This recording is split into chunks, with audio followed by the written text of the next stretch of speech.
for day 11 of our Ignite Your True Motivations Challenge. It's been so exciting up to this point for me to share all of this with you. I know that I've learned a couple of things along the way, some things that I needed to change, some things I wanted to tweak a little bit. I think we even threw out a couple of things along the way.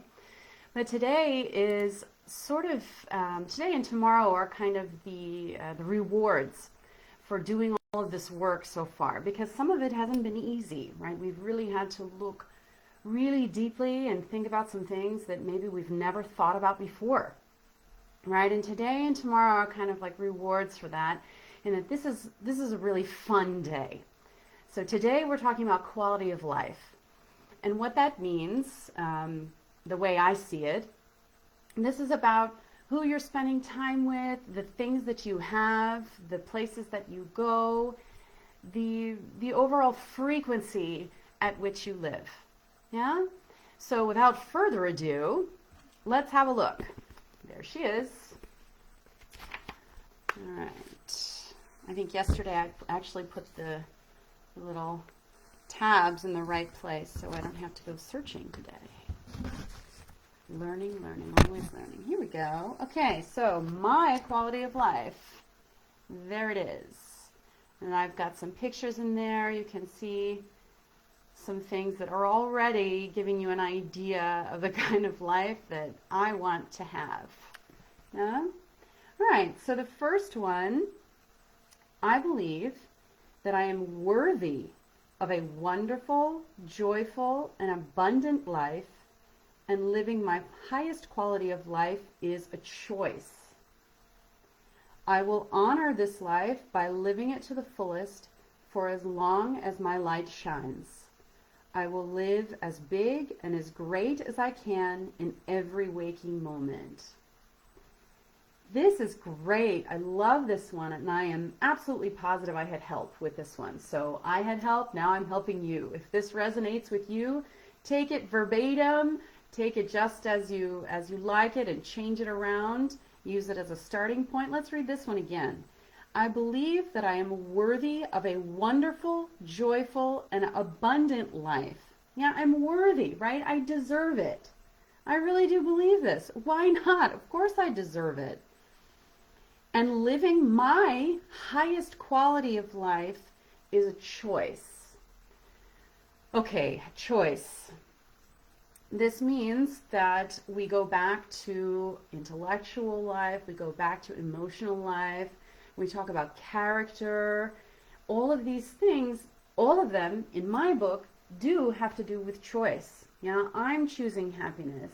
I'm choosing to use my mind in a way that will bring benefit, right? All of these things. I will honor this life. Right? I mean, I believe, when we talk about spiritual beliefs, I believe that this isn't the only time we're here. Nonetheless, it's important, no matter what we believe in that area, that this life, I think we can all agree, is really important. Right? And so I'm going to honor this life by living it to the fullest for as long as my light shines. I will live as big and as great as I can in every waking moment. This for me is a quality life, right? Living out loud, living on purpose, right? Okay, let's look at the next one. I don't need to change a thing about that one. I love it just as it is. All right, so the next one. Material things can make you happy if you're already a happy person. And I love having beautiful quality things. That's true. I don't consider myself a materialistic person, so to speak, but there are things that we can have that contribute to our happiness, or that can contribute to our happiness, right? If we already are choosing happiness, then, that buying that cup of coffee out at the, instead of making it at home, having it out in the cafe underneath, the sunshine and all of that, that's a material thing, right? It's something I bought, right? But that cup of coffee is making me happy additionally to my already happiness, right? Because if I feel terrible, then buying that cup of coffee isn't necessarily going to make me feel better, right? Likewise, your home. Your home. Yes? Hopefully we will always have one. We will always have a place to live, and we'll never be in a situation where we do not. But this space is something that can make us really happy when our home is the way that we like it, right? And this is something that we have. It's a material thing that we have. Yeah? Plane tickets to Hawaii or wherever, or that cruise that you always wanted to take. This is something that you've bought. It's a material thing, right? That contributes to your happiness.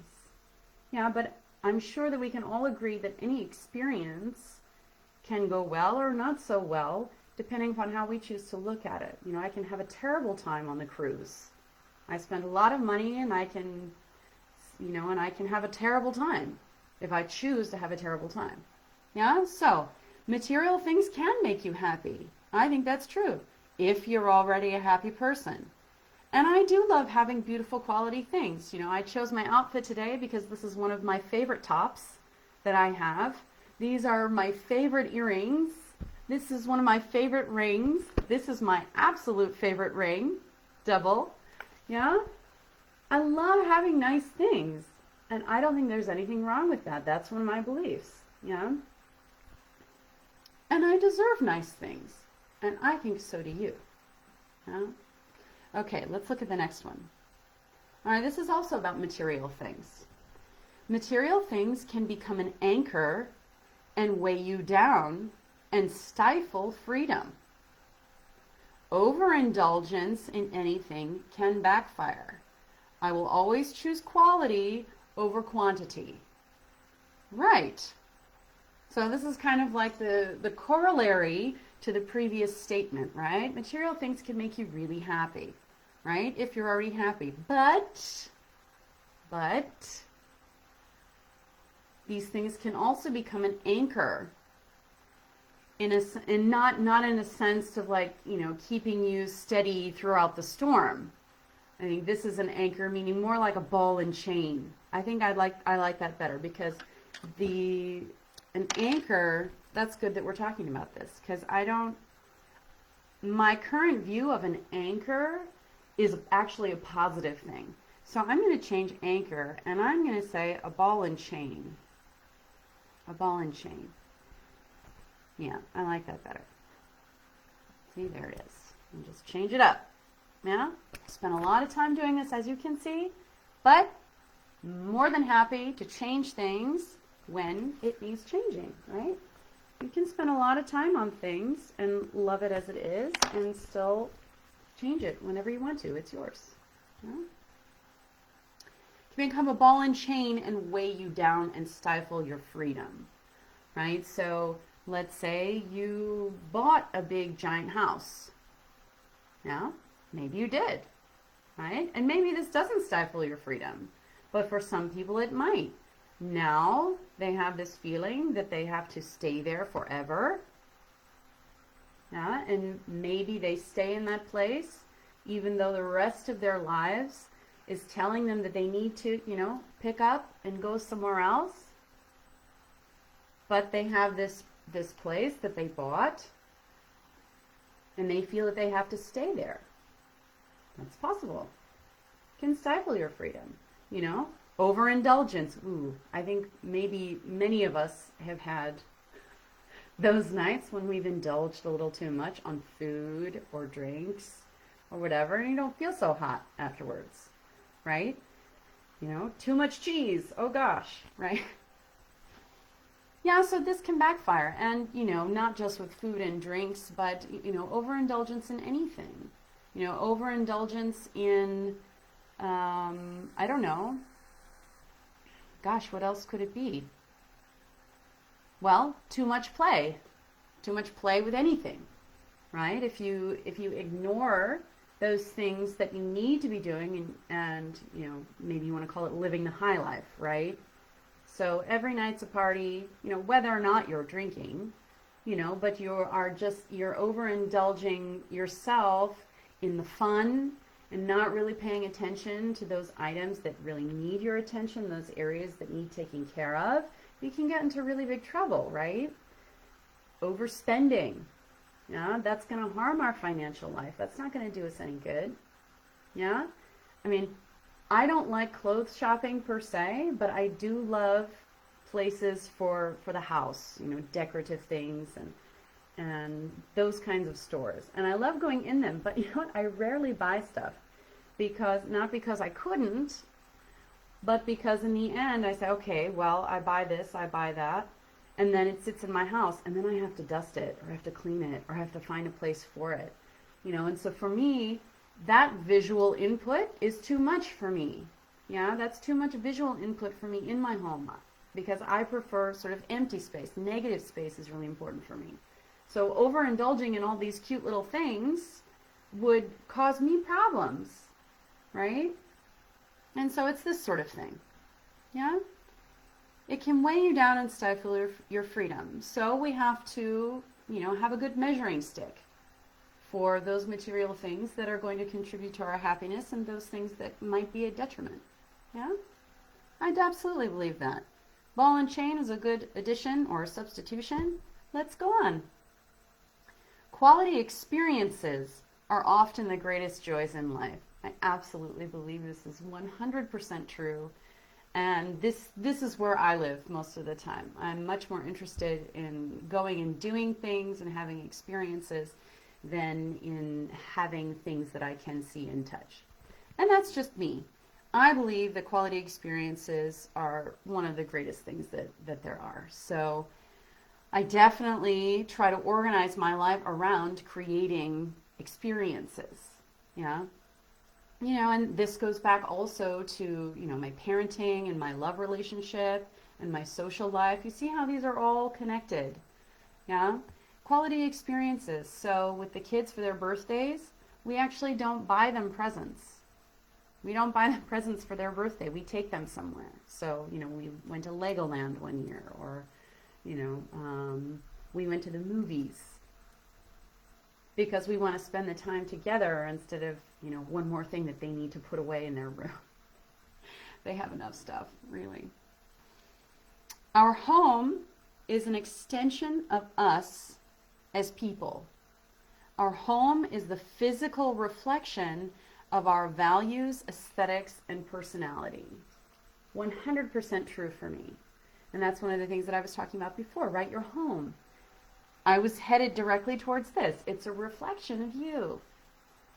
Yeah, and so, and that's not to say that if your home is a mess, okay, because there are certainly rooms in my house that are a mess for a long time and I don't get to pick them up or I don't get to clean them or whatever. And so, yeah, that might be a reflection of me just a little bit on where I find importance in this or that.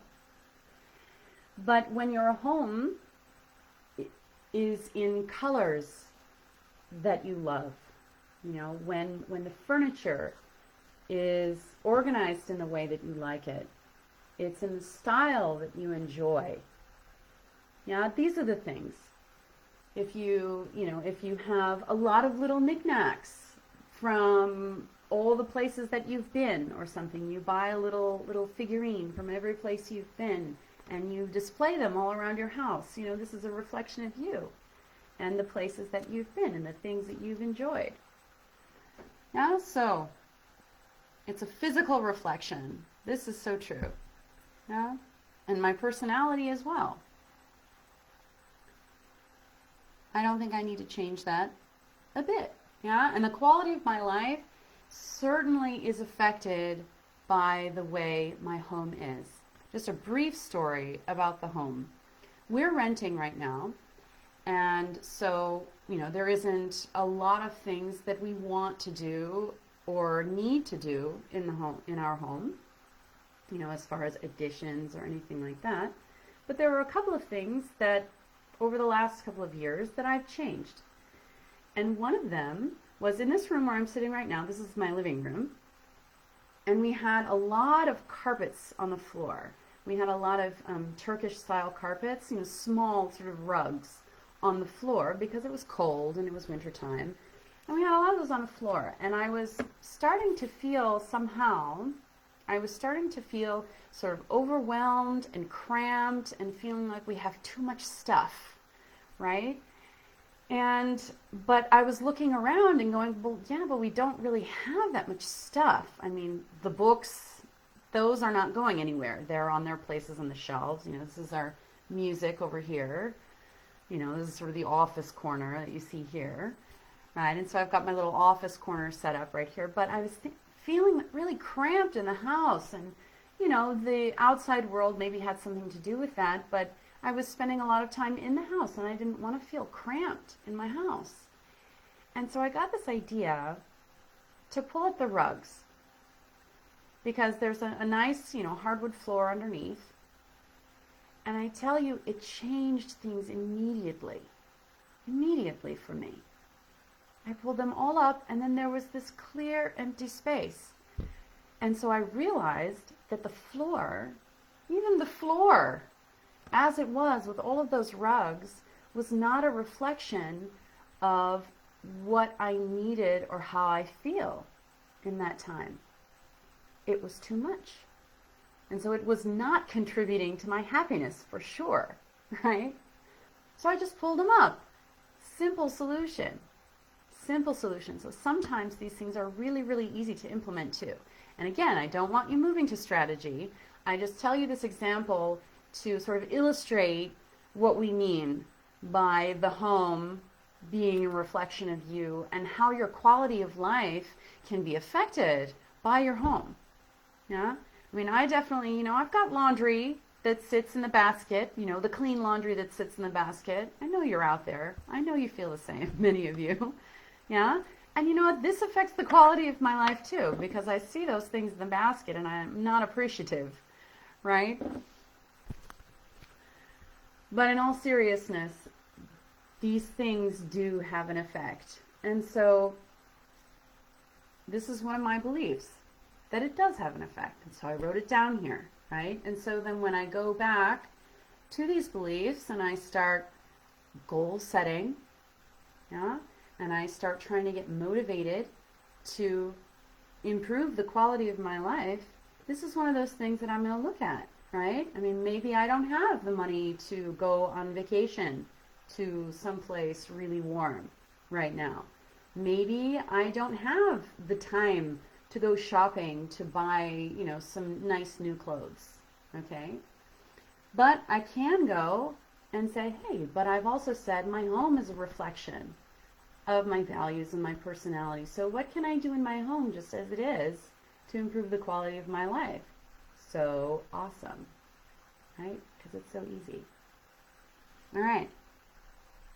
And the last one that I've got here today, the best thing I can do for the world is to make myself and my life the best it can be, because a happy world is made of happy people. That's so true. And so perhaps one of the greatest contributions that we can give is by elevating ourselves, by raising our frequency, by doing everything we can to raise the quality of our life. Because again, we've talked several times now about our sphere of influence. 1,000 people, my circle, and their circle, and their circle. It's that ripple effect that we all know about, you know, that drop of water that goes and creates a ripple. Yeah? You'll never know when your life, something that you've done, or just the way that you are, the way you show up in the world, can be the impetus for someone else's change. Yeah? Sometimes we do know. Sometimes we have the joy of discovering that we've made a difference in someone's life. But sometimes we never do. But we make the difference all the same. Yeah? So, I believe for sure that the quality of my life and the raising of my vibration and the raising of the quality of my own life can only have, because I'm a good person, right, can only have a positive effect on the world. Yeah, so that's it. That's it. Now, it's not filled with the things that I want. Yeah, this section is not me writing down all those things I want or my definition of those things that are included in my quality of life. You know, I haven't talked about traveling. I haven't talked about, what my dream home looks like or anything like this, right? This is only my beliefs that I am worthy, I deserve a wonderful life, that material things are a part of it for me. However, with the caveat that I do not want too many material things, right? And that I value experiences, quality experiences, that my home does reflect me and the quality of my life and my beliefs and all of that, and that me just being happy contributes. Me having that high quality of life contributes to everyone around me. Yeah? So, thank you so much for joining me. This one, I love this one because it's so much fun. So I highly encourage you to have a good sit and think about what's important to you, the things that you believe regarding quality of life. Yeah? How important is it to you? Does it make any difference? Yeah? And of course, you can borrow mine if you like them. Take them word for word. Take some idea, wrap it in your own wrapping.